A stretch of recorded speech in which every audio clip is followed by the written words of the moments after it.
Bueno, hablamos un poquito de lo que era el mecanismo de acción de la insulina, sobre su receptor, y que depende de dónde esté ubicado el receptor, más o menos va a ser la modificación que genere o su acción final biológica. Pero quería destacar algo antes de hablar un poquito de algunas cosas. Quería destacar que existe lo que se conoce como el fenómeno de glucotoxicidad, que es un fenómeno que también puede explicarse parecido al de la hipotoxicidad. Es decir, la hipotoxicidad hace referencia a las exposiciones crónicas de altas concentraciones de ácido graso libre en plasma, y la glucotoxicidad habla de exposiciones crónicas de altos contenidos de glucosa o de obesidad de glucemia en la sangre.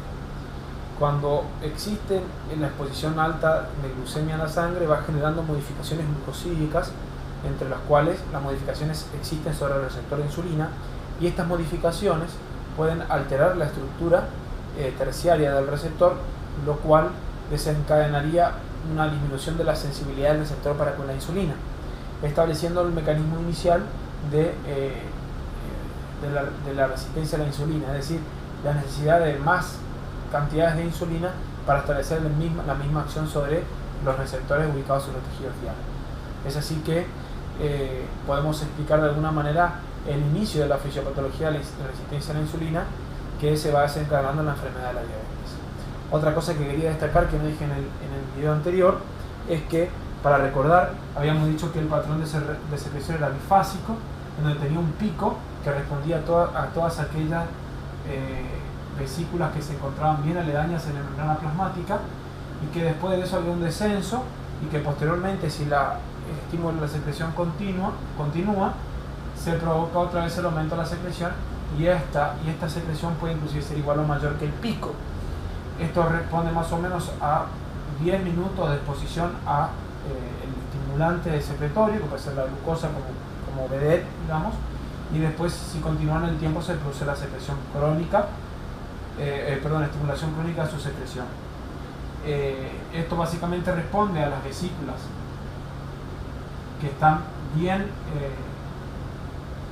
aledañas a la membrana plasmática, es decir, vesículas preformadas, vamos a ponerle ese nombre.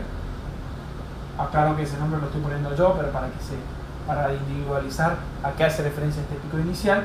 Y esto van a hacer referencia a vesículas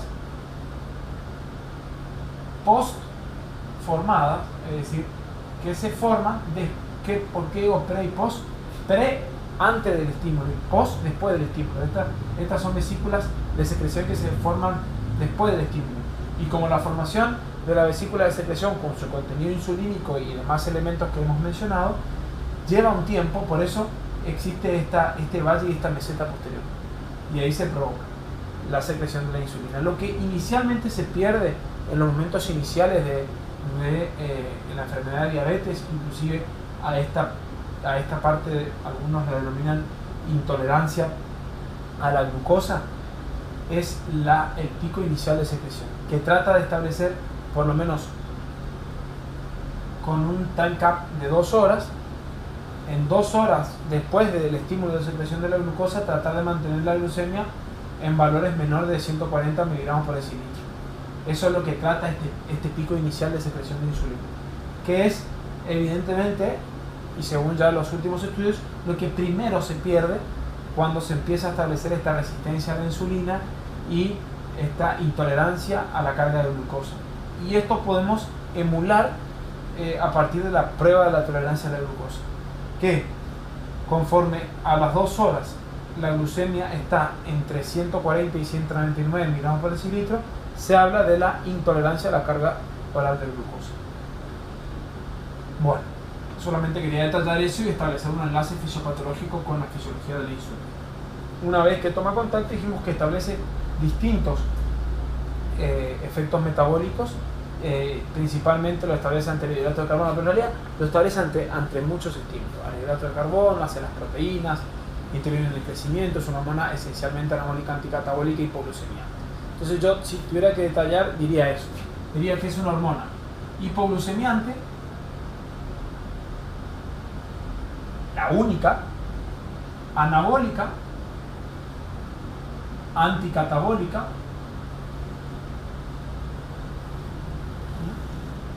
y acá diría en el metabolismo de los hidratos de carbono, ¿qué genera? Y genera acúmulo de la glucosa en moléculas de glucógeno, principalmente. Inhibe la gluconeogénesis, activa la glucogenogénesis y favorece el pasaje o el transporte de glucosa hacia la célula muscular y adiposa a partir de un mayor número de GLUT4 expuestas en la membrana. Es decir, que aumenta la disponibilidad para la utilización de la glucosa en estas células. Es una hormona hipoglucemiante, por lo tanto disminuye la concentración de glucosa en sangre y mete la glucosa dentro de las células. No quiero entrar demasiado en detalle con esto, pero el metabolismo de hidrato de carbono es muy conocido con eso mismo. Y yo le diría que algo no tan estudiado es el metabolismo de los lípidos. Y yo le voy a mostrar cómo es una hormona que realmente genera lipogénesis. Fíjense lo que hace. Como mete mucha glucosa, a ver si me sigue, como mete mucha glucosa en el hepatocito, mete mucha glucosa, cuando la glucosa alcanza el 5 al 6% de su concentración y satura ya de moléculas de glucógeno, la glucosa empieza a utilizarse para la síntesis de ácidos grasos. No solamente eso, sino que también activa y aumenta mucho la concentración de iones como citrato del isocitrato al entrar mucha glucosa y al activar mucho el ciclo del ácido cítrico o el ciclo de Krebs, generando estos dos iones, el citrato y el isocitrato, la estimulación de la acetil-CoA carboxilasa, que es una enzima importantísima en la síntesis o en la biosíntesis de los ácidos grasos. Genera un aumento importante de la acetil-CoA porque una vez que una vez que se provoca piruvato y entra al ciclo del ácido cítrico, al ciclo de Krebs, se genera un aumento exagerado de la acetil-CoA y este aumento de la acetil-CoA deja disponible un número elevado del mismo para la biosíntesis de ácidos grasos. En definitiva, en el hepatocito se va a generar un aumento de los ácidos grasos libres, los cuales se van a unir a la molécula del glicerol y van a formar TAC, por lo tanto aumentan los TAC en el hígado. Y este aumento de TAC en el hígado se empaqueta en una lipoproteína, específicamente la VLDL,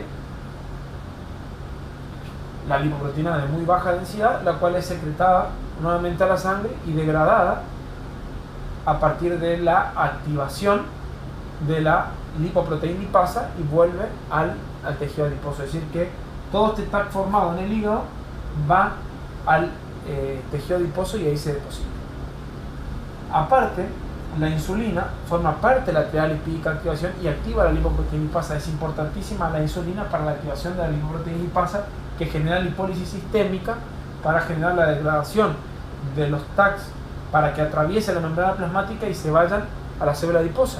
Y al mismo nivel, en el tejido adiposo genera la inhibición de la lipasa hormona sensible.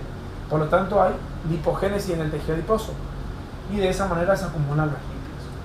Todos estos fenómenos hacen que se acumulen y sea una hormona principalmente lipogénica. Y con los hidratos de carbono dijimos que lo que generaba era acúmulo de glucosa en moléculas de glucógeno. Es decir, estimula la glucólisis, la glucogenogénesis e inhibe la gluconeogénesis. Y activa también el pasaje de mayor número de aminoácidos a las células, con lo cual estimula también la síntesis proteica a partir de la utilización de los aminoácidos que aumentan el traspaso hacia las mismas células. Con esto concluimos, decimos que en realidad, y demostramos y justificamos por qué decimos que la insulina es una hormona anabólica anticatabólica. ¿Genera otros efectos enzimáticos importantes? Sí, lo hace. Lo vamos a entrar en detalle y vamos a aprovechar el tiempo y no vamos a entrar mucho más en detalle acá. Acá terminaríamos insulina.